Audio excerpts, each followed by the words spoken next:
At 8,500 meters, empathy is a suicide pact. You check the regulator. 3 liters per minute. The hiss of the oxygen masks the howling wind. The client is weeping behind their polarized goggles. Snot freezes on their balaclava. You do not weep. You are standing at 8,848 meters. The wind is 60 kilometers per h-hour. The ambient temperature is minus 35 degrees Celsius. The sun is breaking over the edge of the Tibetan plateau, casting a perfect triangular shadow across the world. You clip the carabiner to the fixed line. You reach for your radio. The static crackles. You call base camp. 2 words. Summit attained. You do not feel triumph. You do not feel the majestic glory of the roof of the world. You only feel the ticking clock.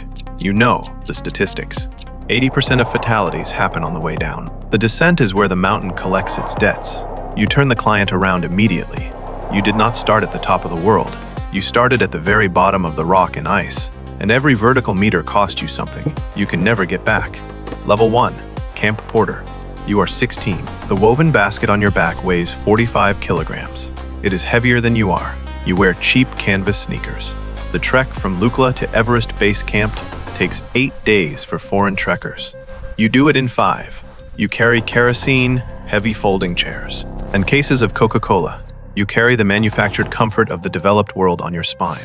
Your pay is $15 a day. A tourist complains about lukewarm coffee while you unpack their propane tank. You do not look up at the peak. You look at the dirt. You look at the heels of the boots of the man in front of you. You learn the rhythm of survival breathing. A Western climber offers you a high-calorie protein bar. You take it. You smile politely. You do not eat it. You sell it in Namche Bazaar on your way down for $2. You are learning the brutal economics of altitude. Calories are currency. Energy is life. Level 2, High Altitude Porter. You are 19. You have proper boots now. They are secondhand, but they are rigid and warm. You operate exclusively between Base Camp and Camp 2. You cross the 6,000 meter mark. The air is noticeably thinner. It holds only 47% of the oxygen available at sea level. Your load changes. You now carry titanium oxygen cylinders and 4-season tents. Your pay is $30 a day. The dry air shreds your throat. You develop the Kumbu cough. You cough so violently you tear a cartilage in your chest. You see your first dead body. It is a climber from a previous season, partially buried in the blue ice near Camp 1. The bright yellow Gore-Tex jacket looks completely new. You stare. You stop walking. Your uncle slaps the back of your helmet. He tells you to keep moving. You keep moving. You realize the mountain does not care about your respect or your fear. The mountain is utterly indifferent. You begin to mirror its indifference. Level 3, Gear Manager. You are 21. You are promoted to manage logistics at Camp 2. You do not climb higher. You count. You audit oxygen canisters, regulators, and stove fuel.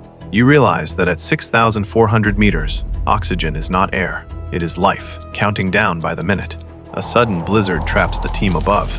You stay awake all night, frantically calculating the remaining flow rates and pressure in your notebook. You learn that at extreme altitudes, despair is meaningless. Only precise mathematics keeps people alive. When the radio crackles with the news of the team's safe descent, you do not cheer. You just quietly cross out a line on the spreadsheet. That night, you are too exhausted to even dream. Level 4, Icefall Doctor. You are 24.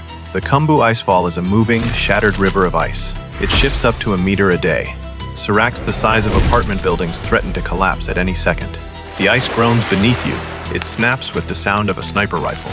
You are the one who enters it first. You leave base camp at 2 a.m. You carry heavy aluminum ladders and hundreds of meters of static rope. You bridge the bottomless crevasses. You lash 3 ladders together horizontally over a blue drop that goes down forever. You trust your double figure 8 knots. 2 days later, a serac collapses. It takes out 3 of your ladders and the man who tied them next to you. You do not attend his memorial service. You go back up into the icefall the next morning to replace the ladders. The season must continue. The route must be open. Fear is an operational inefficiency. You excise it completely. Your base pay is $2,500 for the season. You earn every penny in the dark. Level 5, the sweeper. You are 26. It is the end of the season. The mountain is empty. You are hired for a specialized task, body recovery. A wealthy family in Europe paid $70,000 to bring their son home. He died near Camp 4 last year. You and 5 others climb up with pickaxes and plastic sleds. You find him. He is frozen solidly into the ice. You spend 4 hours chopping him out. The corpse weighs 120 kilograms with the frozen gear. He is frozen in a position that makes him incredibly difficult to move. You and your team secure him with ropes. With every meter, you drag him down. Your lungs feel like they are tearing apart. You thought you would feel sorrow or fear in the face of death. But at this altitude, you don't even have the energy to grieve. You realize you had one last layer of human emotion left. You leave it right there, along with your sweat, next to the shattered ice. Level 6, Assistant Guy. You are 28.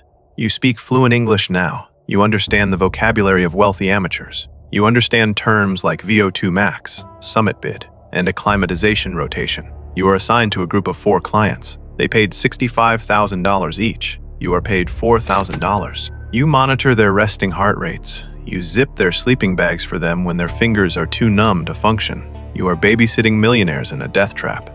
At Camp 3, altitude 7,162 meters, a client develops high-altitude pulmonary edema, HAPE. His lungs are filling with fluid.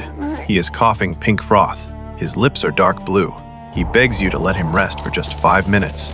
You do not let him rest. You drag him out of the tent. You inject him with dexamethasone. You force him to descend in a whiteout snowstorm. You save his life. He tips you $500 at the end of the expedition. He writes a best-selling book about his survival. He spells your last name wrong in the acknowledgments. You do not care. You care that you manage the logistics flawlessly. Level 7, Personal Guide of the Death Zone. You are 32. You operate exclusively above 8,000 meters. The air is toxic here. Human blood becomes thick like sludge. Brain cells die continuously. You are assigned to a one-on-one VIP client. He is a tech CEO from Silicon Valley. He paid $130,000 for a bespoke experience. You reach the Hillary step. There is a bottleneck. 12 exhausted climbers are clipped into a single fixed rope. They are moving far too slowly. Your client's oxygen will run out if you wait in line. You make a calculation, you unclip from the safety line. You step out onto the raw, exposed face. A 3,000-meter drop into Nepal is on your right. A 3,000-meter drop into Tibet is on your left. You bypass the line without safety gear. You pull your client up by his harness. On the descent, you pass a climber from another commercial team sitting in the snow. He asks for help. He is snowblind and out of oxygen. He is dying. You have half a bottle of spare oxygen in your pack. Your client needs it to survive the long descent. You look at the dying man. You look away. You keep moving. You perform the cold math of survival. Empathy at 8,500 meters is a suicide pact. You file this memory away. It does not haunt you in your sleep. That is what truly terrifies you. Level 8, Expedition Leader. You are 38. You do not summit anymore unless it is absolutely necessary. You sit in the communications tent at base camp. You stare at weather models on a ruggedized laptop. You manage a complex grid of 60 people, 20 clients, 40 Sherpa guides, and porters. You track their GPS beacons on a screen. You are the chess master of the mountain. A massive storm is moving in from the Bay of Bengal. It will hit the summit ridge in exactly 14 hours. Your Alpha team is currently at the South Col, preparing for their final summit bid. They have trained for 2 years. They have spent millions of dollars, collectively. The lead guide radios you. He says, the sky looks completely clear. He asks for the green light. You look at the isobar charts. The math is clear. You press the mic, turn them around. Abort the summit. The radio goes silent. Then the screaming starts. The clients are furious. They threaten to fire you. They threaten international lawsuits. You take off the headset. You drink a cup of lukewarm black tea. You saved 12 lives today. None of them will ever thank you. They will hate you for the rest of their lives. You are fine with this. You are managing pure risk, not dreams. Level 9, the legendary summiter. You are 45. You have summited Mount Everest 22 times. Your face is on giant billboards in Kathmandu. Western outdoor brands sponsor your down jackets. You own the expedition company now. Your company grosses $4 million a single season. You only personally guide billionaires, royalty, or a-list celebrities. Your personal guiding fee is $250,000. You fly into base camp on a private helicopter. You bypass the dangerous Khumbu icefall altogether. You sleep in a heated, pressurized geodesic dome. You are a brand, an icon, a machine of altitude. A documentary reporter asks you if the mountain still holds magic and mystery for you. You give a perfectly prepared answer about spirituality, respect, and the goddess mother of the world. It is a lie. The mountain is a spreadsheet. It is logistics, oxygen flow rates, fixed costs, and profit margins. You do not feel the biting cold anymore. You do not feel the thrill of the ascent. You look at the Khumbu icefall and see a balance sheet. You look at the summit and see a marketing asset. You traded your human sense of wonder for absolute chilling mastery. You survived the cycle. You finish the interview. You step outside your dome. Down at the lower edge of base camp, a new group of porters has just arrived from Lukla. A 16-year-old boy sets down his heavy woven basket. He is wearing cheap canvas sneakers. He stares up at the jagged black peak against the deep blue sky. His eyes are wide. He is filled with fear and awe and pure ambition. He thinks he is starting an adventure. He does not know he is stepping into a highly efficient meat grinder. He does not know what the extreme altitude will systematically burn out of him over the next 20 years. You watch him for a single second. You turn around. You go back inside to check your emails. The mountain does not notice him, and neither do you.